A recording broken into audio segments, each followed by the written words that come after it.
Thank you very much for joining us. I am Leron Brummel. We continue to look at government in its first year in office. Our discussion today focuses on finance. And of course, I've got with me none other than the Minister of Finance, Dr. Ashni Singh. Dr. Singh, how are you today? Thank you very much, Leron. It's a great pleasure to be able to participate in this program with you. And it's good to see you. Pleasure. I usually like to start with a bit of an icebreaker. We're talking serious business here, finances. Sure.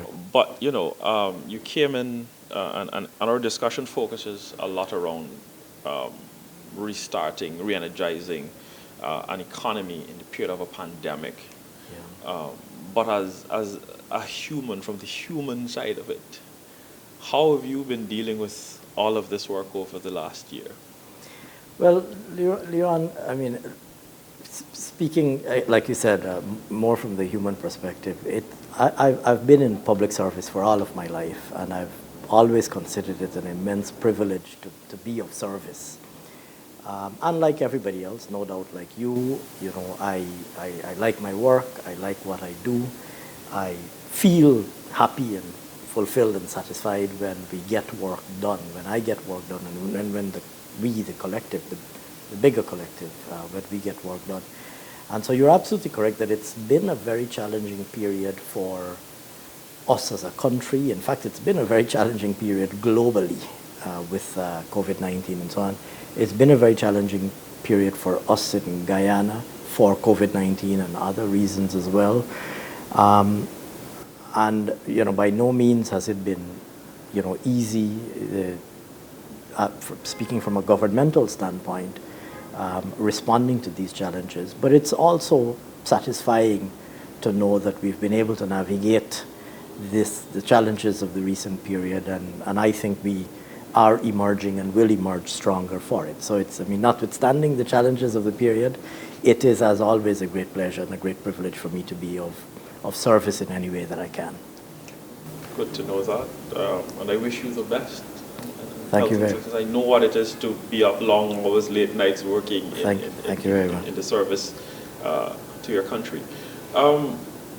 Everybody wants to know what our economy is doing. How is it doing? Is it healthy? Is it struggling? What does our projection look like? In the past year, you would have come in, and then there would have been concerns over how the past administration would have handled the economy. Since then to now, in the past year, what would be your assessment of Guyana's economy at this stage? Sure. So if I were perhaps to go back and really focus on what has transpired over the 12 months that we have been in office, let me very briefly outline the context in which this government came into office. We came into office at a time when Guyana was facing an extremely severe and indeed protracted crisis from multiple perspectives. So first of all, like the rest of the world, we were facing the COVID-19 crisis. Like everybody else, our economy had gone through a very severe, sharp lockdown as a result of COVID-19. Economic activity as we knew it was not taking place because there were new requirements of social distancing, there was fear, there was uncertainty, there was need for new and precautionary measures, etc. So to begin with, Guyana was facing COVID-19 with the rest of the world. But there was in fact a parallel crisis that was unfolding in Guyana, as many of your viewers would know. And this is a crisis, in fact, that didn't start in 2020. In fact, if one were to go back and look at political events, say from December 2018 to 2020, you had, first of all, the passage of a no-confidence motion in December 2018, which, under our very clearly written constitution, would have led to an election being called within 90 days of that no-confidence motion. And so the no-confidence motion having been passed in December, everybody in the country quite rightly expected, or quite understandably expected, that an election would have happened in March or so, 2019. That, of course, as you know, did not happen. The then government adopted or chose not to respect the no-confidence motion, but instead to engage in all manner of legal gymnastics, legal and other gymnastics, trying to defer the inevitability of an election. And so what that then precipitated was tremendous uncertainty and slowdown in Guyana, because everybody now was uncertain of when the election would be held and what the future would hold. And international investors, of course, don't typically want to do business in environments that don't respect democratic norms. The domestic private sector is also understandably, or would also understand in most jurisdictions, the domestic private sector, it would also typically be concerned about democracy, rule of law, constitutionality, etc. And so the refusal to respect the no confidence motion and to convene an election within 90 days triggered a protracted period of uncertainty up until March 2020, when the elections were eventually held. And then, if that protracted delay were not enough, we then had the bizarre spectacle of a government who the entire world had concluded from internationally observed elections had lost the elections, but we had the bizarre spectacle of the incumbent government refusing to respect the results of the election and then holding on to office for not 3 days or 5 days, but for 5 months from March to August. That added an additional layer of crisis on top of the COVID-19 that emerged in 2020. And so at the time that we came into office, I would say that the Guyanese economy was really on its knees. And in particular, the international community had pretty much concluded that Guyana was on the verge of becoming a pariah state. International agencies were no longer interested in doing business with us. You saw international donor agencies saying they're going to put their approvals on hold, etc. And international investors and even domestic investors had put on hold all of their many of their investment projects. We saw many investment projects that were literally just frozen, put on hold. And so when we came into government in August of 2020, the immediate task was to restore Guyana's international credibility, restore our place among a place of respectability amongst the international community of nations. And so our president set about doing this immediately, ensuring that the international community understood that Guyana was not a rogue state that did not believe in, didn't respect elections, etc. And that thanks to the efforts of our international partners, the will of the people was eventually respected, and a government was able to assume office in line with the results of the election. We then also had to restore Guyana's credibility from an investor perspective, because the international and domestic investment community, having been subject to the events of December 2018 to 2020, but in addition to that, having been subjected to 5 years of a government that really had an extremely hostile and unfriendly posture towards the private sector and towards private sector growth, we then had to move immediately to restore private sector and investor confidence in Guyana and restore the climate for doing business, the business environment. I often highlight as an illustration of our government's commitment to private sector-led growth by the fact that our president, on his very first working day as president, he convened a meeting with the leadership of the private sector. And he met with the leadership of the private sector to get a sense of what the current situation was in the private sector, and also, of course, to share with them his thoughts and his plans and his vision for the country. And so I would say that restoring Guyana's international credibility and restoring the business, restoring investor confidence and restoring the credibility of the business environment was the first task before us, which we did. And we then took to Parliament not one but two budgets. We took an emergency budget within about a month or so of assuming office, I think about September or thereabouts, about 6 weeks or so. We took an emergency budget to Parliament immediately, and then we brought another budget very early in 2021 to enact our policies and our appropriations for 2021, which brings me to the second major point regarding the initiatives that we had to implement to restart the economy. And in particular, I highlight here initiatives aimed at dismantling the punitive and debilitating measures that had been implemented in the 5 years prior. In particular, you would know that, and your viewers would know that there was a long list of punitive taxes that had been introduced and punitive measures that had been implemented. Things like introducing VAT on basic household necessities, VAT on construction materials, VAT on electricity, VAT on water, VAT on heavy equipment for investment in industry.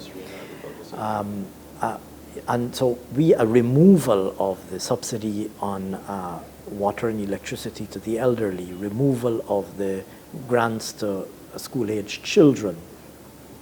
And so we had to start to move very swiftly to dismantle those punitive measures and to restore social support measures that have been in place, not only because of how punitive the measures were in normal circumstances, but because of the fact that we were a country facing a COVID crisis where the economy was on its knees. And so we had to bring immediate relief to people, which is what we sought to do in the 2020 and 2021 budgets. Bringing immediate relief to people and protecting our people, protecting the Guyanese people, all of the Guyanese people, from the realities of COVID-19. So here I speak of things, simple things like having a credible COVID-19 plan, completing a healthcare facility that could actually treat people who were infected, completing the COVID hospital that had been started, but it had been limping along and nothing much had happened. Putting in place equipment, getting things like ventilators, etc., that could actually provide critical life-saving support to people who had been infected. And then, of course, once vaccines became available, ensuring that we got vaccines as quickly as possible and rolling them out to protect people.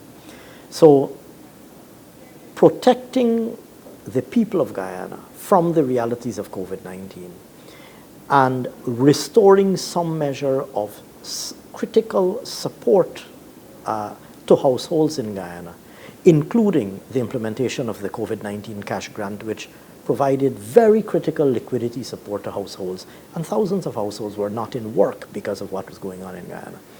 And so that was, I would say, the second sort of major initiative that major block of initiatives that we had to implement. And then thirdly, I would say, starting to lay the foundation for sustained economic growth going forward, including laying the foundation for improved quality of life for people. So here I'm speaking of the initiatives that we promised in our manifesto, things like rolling out the housing program, which is not only about giving people house lots, but it's also about creating jobs. So if you're going to be constructing thousands and thousands of roads, if you're going to be constructing hundreds and hundreds of roads, which will be opening up 50,000 house lots, you're going to be creating jobs, putting people back into work. And so that was laying the foundation for longer-term economic growth. So to come back to the question that you asked regarding the performance of the economy, I will say this, that we came into a situation where the economy was facing tremendous difficulty. We implemented policies very rapidly, which have been able to restore some measure of balance in the economy, as a result of which we're seeing now a recovery in the non-oil sector. You would recall, in fact, that in 2020 there was a sharp contraction in the non-oil economy, notwithstanding that oil did stimulate significant economic activity. So we're seeing a recovery in the non-oil sector. However, in the most recent weeks, you know that we've been facing devastating floods. And those floods have once again exerted a severe test on the Guyanese people and have exerted tremendous demands of us as a government. We have here again reacted very quickly, tried to get the water off of the land, tried to deliver relief to people.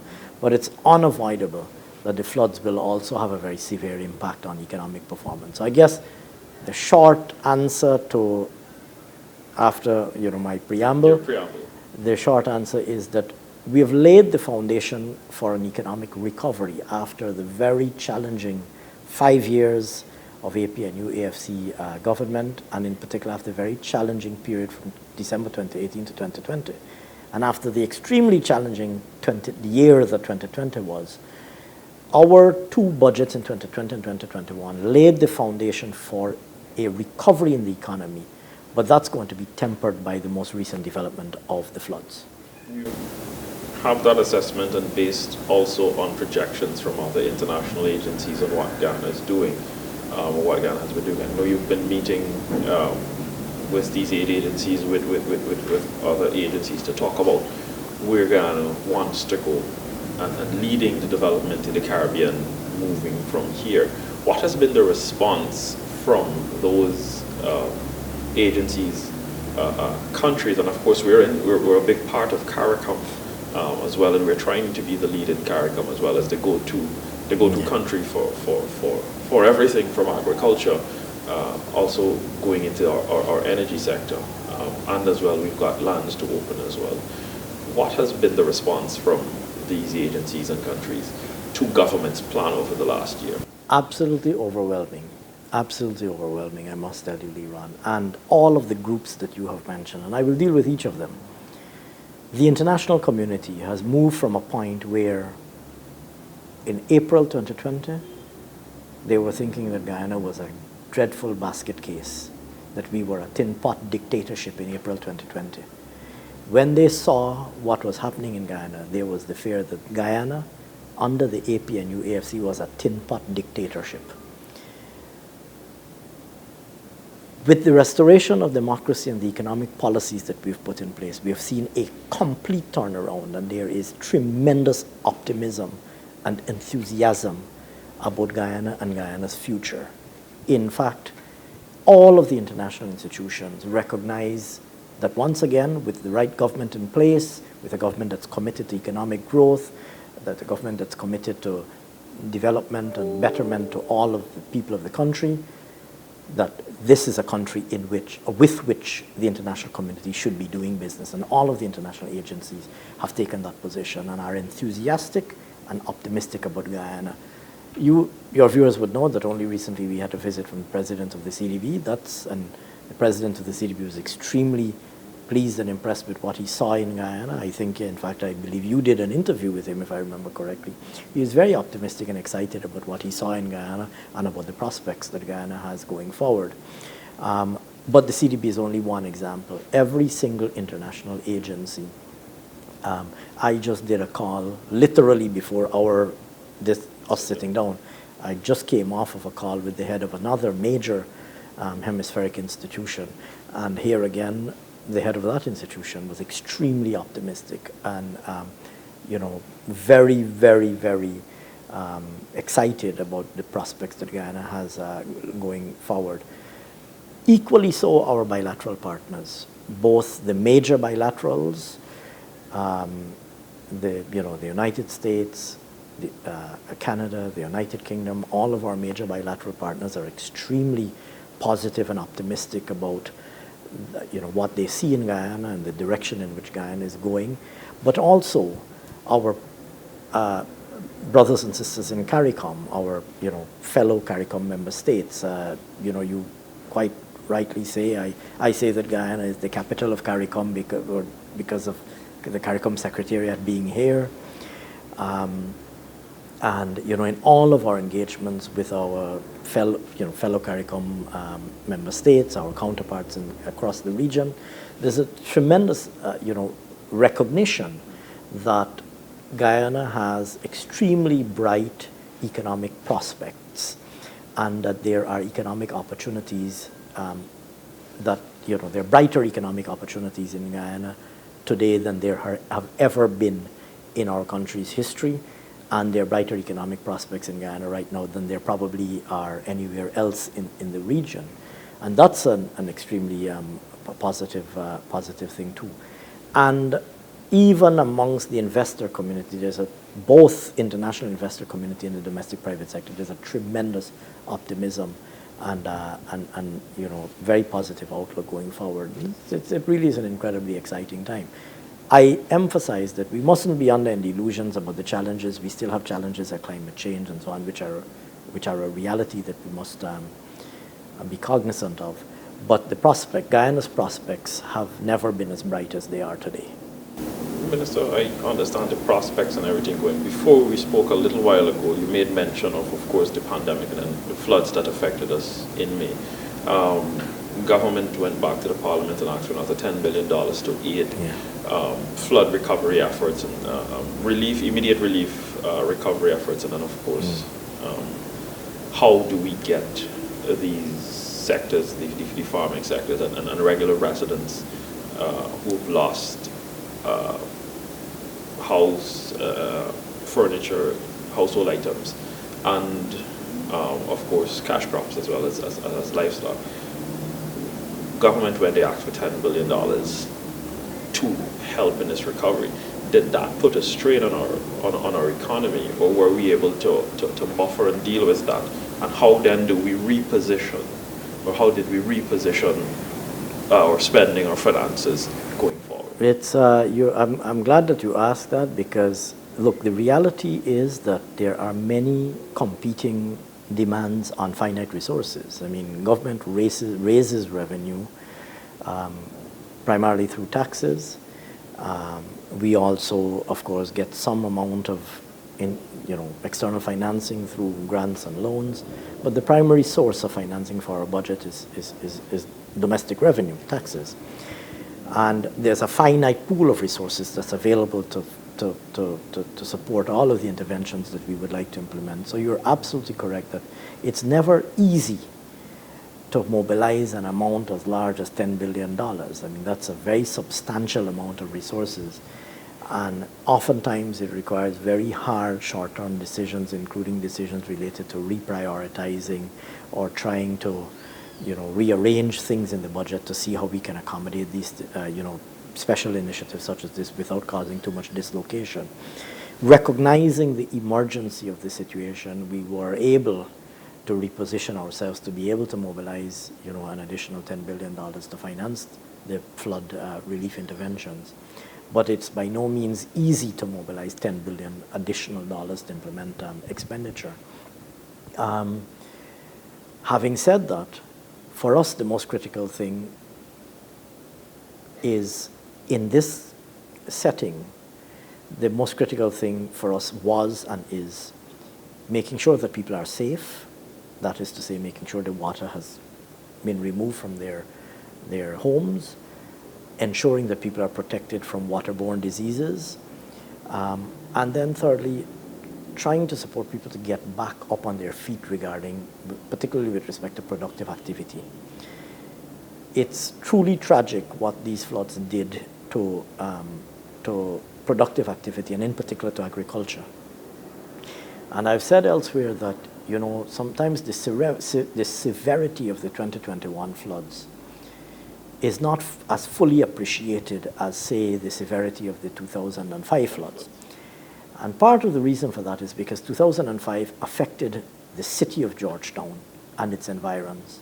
And so it was very visible to the capital, to our international partners, all of whom have offices or embassies or whatever here, to the media, all of whom have their main offices, their main studios, the bulk of their cameras, etc., whatever. They're all located. Everybody's in the city, or lots of people are in the city. When you travel through the length and breadth of Guyana and you see what these floods of 2021 did to rural communities and hinterland communities, you appreciate the reality that the 2021 floods were, in fact, in my mind, and I think it is a fact, I'm sure that could be demonstrated in a rigorous way. The 2021 floods, in my mind, were more devastating than the 2005 floods. And entire farms acres and acres as far as you can see were underwater for weeks. Entire crops were lost. Livestock was, thousands and thousands of livestock were lost. Heads of cattle, chickens, and small ruminants, and sheep, goats, and so on. So for us, mobilizing the 10 billion was really about keeping people safe in the first instance, but also, very importantly, trying to support people in the operators in the productive sector to get back on their feet. And that's what we are doing, that's what we're committed to doing, and that's what we're going to continue to do. Minister, I know we've got so much to talk about. We've got to limit this one, one for now. But let's talk about, as we bring this to a close, this is what we've done. These are policies that would have been implemented. What are we looking for within the next year in government and taking us into the full 5-year term? What are some of the key areas of projections and where government thinks it wants to see the economy by the end of 5 years? Sure. So we're experiencing right now what will be the most rapid transformation ever in our country's history. We're going to see the economy growing, and it will continue to grow over the course of the next 5 years very significantly. Some of that is going to be driven by oil and gas, but a lot of it is also going to be driven by the non-oil economy. And what our government has said at the highest level, what President Ali has said, and all of his cabinet ministers, the constant message that we've been conveying and the constant actions that we've been taking revolve around ensuring that we have a strong non-oil economy, recognizing that a resilient economy is one that is diversified and that is not dependent on a single sector. And so you're going to see the most rapid diversification of the Guyanese economy ever in the history of our country. You're going to see oil and gas, of course, playing an important role. You're going to see agriculture growing rapidly and expanding, not just in terms of volume, but in terms of diversity. So sugar and rice, we're working to resuscitate and grow, resuscitate in the case of sugar and grow both sugar and rice. You're going to see an unprecedented expansion in things like non-traditional crops, other crops, cash crops as they call them. But you're also going to see large-scale development of new crops, things like corn and soya bean. As you know, we had a special allocation in the budget to develop infrastructure to promote large-scale soya bean and corn cultivation. You're going to see tourism take off in a very dramatic way, in a way that it has never seen. We've never witnessed in Guyana before. You've seen how many new hotels have been turning the sod. That's going to result in new room capacity. We're working very hard to bring new airlines to increase airlift into Guyana. There's already a large expatriate community in population in Guyana looking for things to do at the weekends, on the holidays. And interestingly, if I might digress a little bit, you have a Guyanese population who are now, I believe, even more appreciative of what we have. So I'll give you a small example. I don't think I've ever heard, and part of this I think is related to COVID and people's reluctance to take a plane and to travel overseas. I don't think I've ever heard a time where as many Guyanese people have said they're going to Essequibo for a holiday for the weekend. They're going to drive up to Essequibo, or they're going to take the bus and go up to Essequibo, take the boat and cross the river, go up to Essequibo, spend a weekend and come back. Or they're going to go to Berbice and spend the weekend. Or they're going to take a drive to Linden. Sometimes I go to Linden, I go to the Demerara, I go by Watuka, and I see people who say, I see some families. And as always, like everybody else, I like to stop and have a conversation. This is something about us that is uniquely Guyanese. We like to speak with people and have conversations with them and so on. I go to Watuka, I see people there sitting, enjoying the beautiful scenery of the Demerara River. And it's absolutely fascinating how many people get into their car, they take a drive, they go to Linden just to enjoy the scenery, have a meal, My son loves the deck. I have to take him ever so often. And he is in abundant company because there are lots and lots of Guyanese people who they literally take a drive to Linden to sit on the deck, to have a meal, have some refreshments, enjoy the scenery, take some beautiful pictures, and then come come back to the coast. And I don't think there's ever been a time, what I've witnessed over the last 6 months or so, is more and more Guyanese people doing this. And you know, some of it is actually related to COVID-19, because you can't go to the traditional enclosed places with big crowds.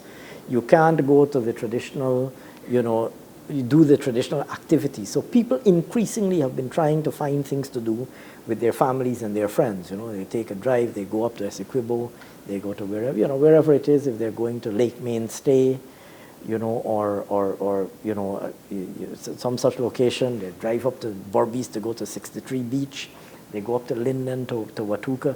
Those are COVID-friendly activities, you know, those are activities open air, you're not in a confined space. And I will tell you this, Leron, I'm convinced that more Guyanese people are doing this now than ever before, which is a fantastic thing. And we want more Guyanese people to be able to do that, to be able to go visit our hinterland resorts, go, you know, travel, visit, see the beautiful scenery, the beautiful flora and fauna of our country. And so tourism, you're going to see a new, completely new tourism sector happening. And then, of course, there are other things. I don't think time will permit us on this occasion, but you've seen me speaking about the ICT sector and the business process outsourcing sector. That's another sector that's poised for takeoff in Guyana, especially with the liberalization of the telecom sector. That's also one of the first things that we did when we came into government. We liberalized the telecom sector. And immediately we saw a tremendous upsurge in interest by BPOs, business call centers and business process outsourcing companies who are interested in doing business in Guyana. So you're going to see unprecedented diversification in the economy. You're going to see unprecedented growth in the Guyanese economy, but most importantly, you're going to see this translating into improved well-being for the Guyanese people. And if I might be permitted, maybe to end by offering just a few examples of this. Imagine 50,000 new Guyanese families owning their own home. Contemplate that for a moment. You know, we're a modest country. We probably have 750,000 people in Guyana. Where I'm not talking about 50,000 persons, 50,000 families becoming homeowners. Imagine what that means for new families, people who are currently tenants will becoming homeowners, owning a plot of land in Guyana, owning a house of their own. Contemplate for a moment. That's 50,000 families who now have an asset that they can go to the bank, collateralize, and take a loan to set up a small business if they want. So you're going to see increased prosperity for the Guyanese people, improved well-being for the Guyanese people. More people will become homeowners in the next 5 years than would have become homeowners in any other 5-year period in our country's history. You're going to see more people acquiring higher education as a result of the scholarships. Take the GOAL program. Thousands of scholarships. I think they received about 4,000 or 5,000 applications this year alone. GOAL has started to issue scholarship letters. I've heard that lots of people have been getting their scholarship award letters. They're very excited about starting their higher education. You're going to have more persons acquiring an education and skills than ever before. And not just university level. We have committed to ensuring that technical and vocational education are placed at the center of our policy agenda, because we want people with technical skills to be able to staff the economy of tomorrow. So with economic growth will come improved well-being for every single Guyanese person and family. And that is what this government is firmly committed to doing, and that's what this government is all about. That's where we're going to have to leave it for this discussion, Dr. Singh. Pleasure chatting with you. Best wishes going forward. And of course, be safe in this pandemic. And get enough rest as well, because that is also key to surviving and getting through this pandemic. Thank you very much, Leon. Thank you very much. We were chatting with the Minister of Finance, Dr. Ashni Singh. I am Leron Brummel. Thank you very much for being here with us, and remember to be safe.